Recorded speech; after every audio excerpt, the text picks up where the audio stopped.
Covered in blood and dirt, I could only think how much I hated my mother-in-law, Rachel, who laughed as she pointed at my head. I had collapsed from heat stroke while cleaning the yard under her orders, hitting my head on a garden rock. Blood oozed from the wound, sticking to my palms, and I felt dizzy and nauseous. Driving or even walking was out of the question, so I called an ambulance. When Rachel saw the call history, she laughed. "Did you call an ambulance for that? Young people these days are such a hassle. It's because of idiots like you that those who really need it suffer. You should have gone yourself." She dragged me by the arm, forced me to stand, and shoved me into her car. Although furious with Rachel for calling me dirty, I was grudgingly grateful she was taking me to the hospital. I thanked her reluctantly. "Thank you for dragging me around, injured." "It's fine. You're supposed to go to the hospital by yourself." She laughed as she steered the car. However, she turned in a direction away from the hospital. "Wait, where are we going?" I asked.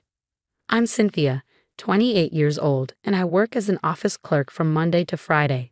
One evening, while watching TV, my mobile phone rang. It was Keela, a friend who moved here with me from our hometown. "Cynthia, are you free after work next Friday?" Kayla asked. "We often went out once or twice a month. There's a dinner party. Want to come?" I had no particular plan, so I agreed. At the dinner party, I met my husband Walter, who was 4 years older than me. We both loved traveling and hit it off while sharing travel stories, exchanging contact information. From then on, Walter and I called and texted every day and started hanging out on our days off. Time with Walter was always fun, and we quickly grew closer. About 6 months later, we started dating. After 2 years together, we got married. Soon after our marriage, Walter was transferred, and I quit my job to become a housewife. Given Walter's job at a big corporation, future transfers were expected. We began looking for a new place to move when Rachel, my mother-in-law, called. "Cynthia, do you have a moment?" she asked. "Yes, I do," I replied. "I heard you're moving here. Would you consider living with us? It's tough for me to support Theo alone, and it would be reassuring to have you with us." Initially, we had declined since father-in-law Theo's injury wasn't serious, but knowing Theo's kind nature, we worried and decided to move in. My in-laws' house was so large it could have been a guest house. We wouldn't have to worry about space. I had met Theo several times while dating Walter, and we bonded over our love for sweets. About a month after moving in, Theo's injury was healing, but he dropped a heavy object on his leg, causing a fracture. He needed surgery and had to be hospitalized for about 6 months. After completing the hospital admission process and bringing him clothes, I returned home to find Rachel at the entrance. "Rachel, I'm back. I'll start preparing dinner right away," I said, smiling. But she glared at me. "How long is this paperwork going to take?" "Your slowness is maddening," she said coldly. I stood frozen, unable to comprehend what had happened. "How long are you going to just stand there? Get moving and start making dinner," she barked. Rushed by her words, I hurried to the kitchen. From the day Theo was hospitalized, Rachel, who had been kind until then, transformed completely. I thought she was just in a bad mood, but from that day on, she began to harass me behind Walter's back. When Theo was home, Rachel would prepare breakfast, while I was in charge of lunch and dinner. Now I was responsible for cooking all 3 meals and managing all the household chores. Rachel, on the other hand, stopped doing any housework, spending her time watching TV or sleeping in. When she was awake, she complained about the food being too salty or the cleaning being sloppy. Cleaning a large house took a considerable amount of time, but the hardest part was managing the garden and the field. Given the rural setting, both were large and weeding was a constant struggle. Previously, a service had been hired for maintenance, but now I was managing it alone. If even a little weed was left, Rachel would scold me. At first, I endured it, but fearing I wouldn't have time for children if this continued, I consulted Walter. Walter believed me and warned Rachel, "Not even reflecting on your own insufficient work, and you enlist Walter on your side? If Cynthia could just manage the housework more efficiently, this would all be resolved. Do you really want to paint me as the villain? Honestly, what a heartless daughter-in-law I've ended up with," she sneered. Her verbal abuse only escalated from there. No matter what I said, it didn't get through to Rachel, so we decided to move. However, we missed the early spring moving season, leaving almost no apartments available. Those that were available were too far from Walter's workplace, so we decided to move into a new apartment that was soon to be completed and open for applications. The season changed to summer. Woken by the lively chirping of cicadas, I prepared breakfast for Rachel and Walter. After seeing Walter off, I tried to return to my room, but Rachel blocked my path, throwing sarcastic remarks and complaining about the breakfast taste or how sloppy the dishes were washed. Every day, I faced these criticisms, and as I hung my head, I heard a car engine outside. Thinking Walter had gone to work, I was suddenly shoved by Rachel, falling outside the entrance and landing on my backside. Rachel threw a garbage bag at me. "Today, you're cleaning the garden and the field. Don't even think about coming back inside until you're done." She laughed as she closed and locked the door. No matter how much I knocked, there was no sign of the door unlocking. Heading towards the back door, I found it locked as well, and a complete round of the house revealed all windows were locked too. Since I was at the entrance seeing Walter off, I didn't have my wallet or mobile phone with me. Feeling helpless, I heard Rachel's laughter from behind. "Still standing there. Get to cleaning. If you work hard enough, maybe I'll consider giving you some water." Rachel mocked me from the living room window. As I rushed over, she closed and locked both the window and the door, laughing spitefully. Left with no choice, I began pulling weeds amidst the cicadas chirping. After a while, I saw Rachel leave the living room. Moving to a spot out of her view, I started contemplating my next steps. Staying out in the harsh heat could lead to heat stroke. I thought about asking someone for help, but the neighbors would either be at work or out in the fields. Considering the risk of walking to the fields under the sun, I decided to hide in the shade until Rachel came to check. But Rachel showed no signs of coming out, and soon the sun was directly overhead, with no shade left. The midsummer sun mercilessly scorched my skin. I knocked on the living room window where Rachel was watching a drama. Looking annoyed, she opened the window and said, "What's this? You've spent 3 hours and only managed this much." She glared at the garden. In the midst of this unbearable heat, I begged desperately for water and a hat, but Rachel just laughed mockingly. "Then just pull out that big weed over there by the garden stone. After that, I'll give you some water."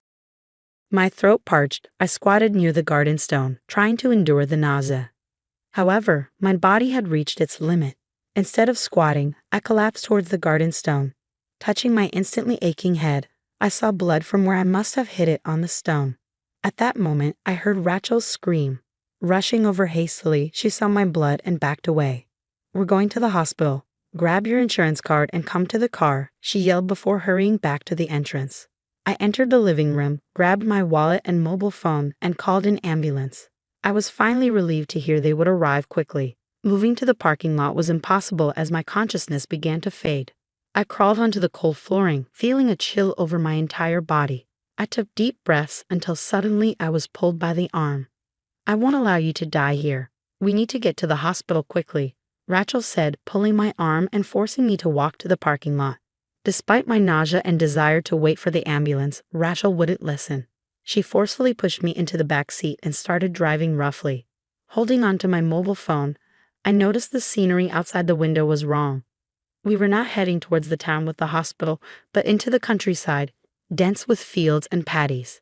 Minutes later, Rachel stopped the car and dragged me out, surrounded by fields with no one around due to lunchtime. Rachel's ugly smile grew as she forcibly took my tightly gripped mobile phone. Young people these days call an ambulance for a little blood.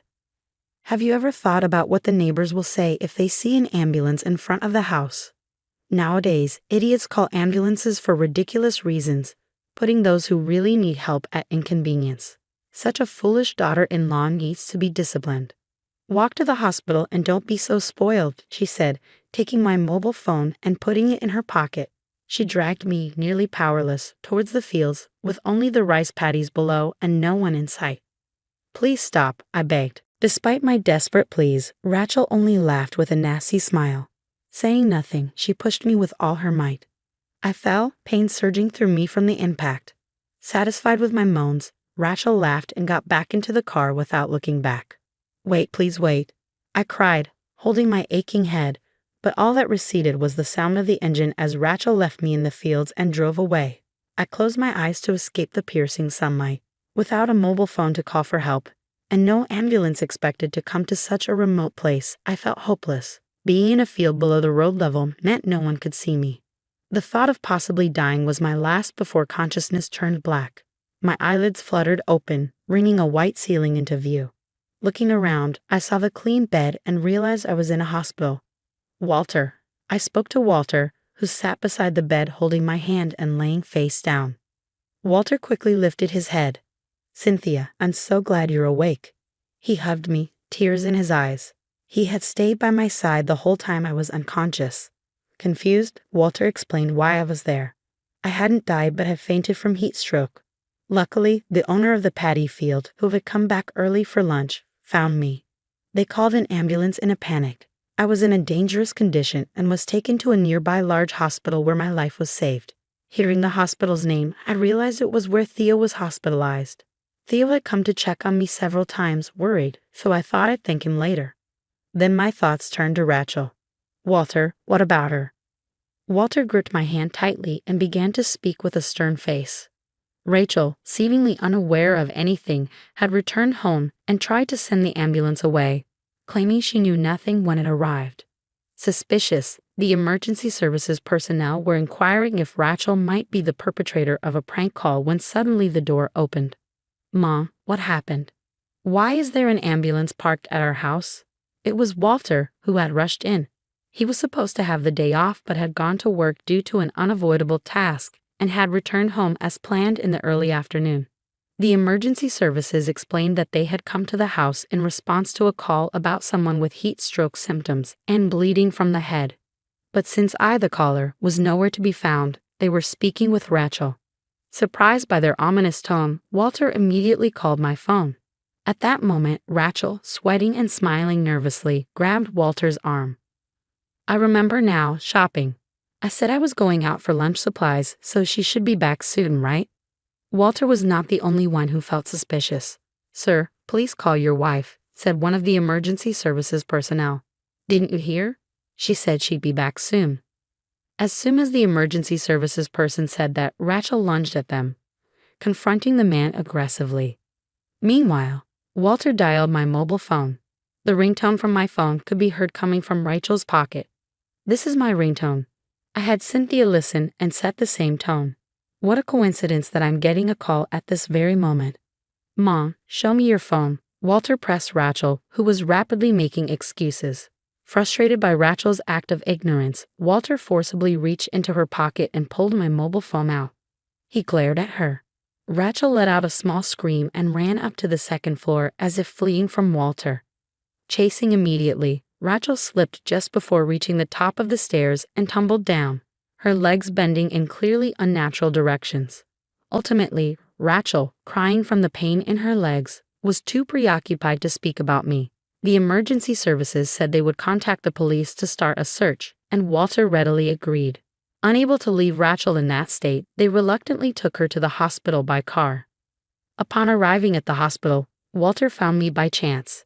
If I hadn't been at the hospital, they were planning to contact me after I woke up to hear what happened. But finding me by chance, Walter left Rachel to the doctors and stayed by my side the entire time. "Cynthia, I'm sorry. I never thought Mom could do something like this. She's mean, but not violent, not like this. I'm really sorry for putting you in danger. I'm just glad you're alive." Walter apologized with tears streaming down his face. Fortunately, the cut on my head wasn't serious, and the bleeding had stopped by the time I was brought to the hospital. The heat stroke was more severe, and I was still on an IV, but it was nearly finished. If there were no dizziness or other symptoms, I could go home. Thinking about returning to that house made me feel heavy. Then I wondered what had become of Rachel since coming to the hospital. "It's not your fault, Walter, but I can't live with her anymore." "What happened to her?" I asked while stroking Walter's crying back. Walter, looking slightly uncomfortable, replied, "Actually, she's in the room next door due to bed availability." Rachel was currently next door. I could feel my heart racing, considering what might have happened if I hadn't been found. The thought made me shiver with fear and anger. Mom broke both her legs and will be hospitalized for a while. "She's definitely being punished," Walter said with a grim face. I couldn't stay silent. "Walter, I'm going to Rachel's room now," I said as I got out of bed, stable on my feet. Walter accompanied me to the next room. The room was empty except for Rachel. I walked up to her bed and said, "What a terrible sight. Do you understand a little now why someone might want to call an ambulance?"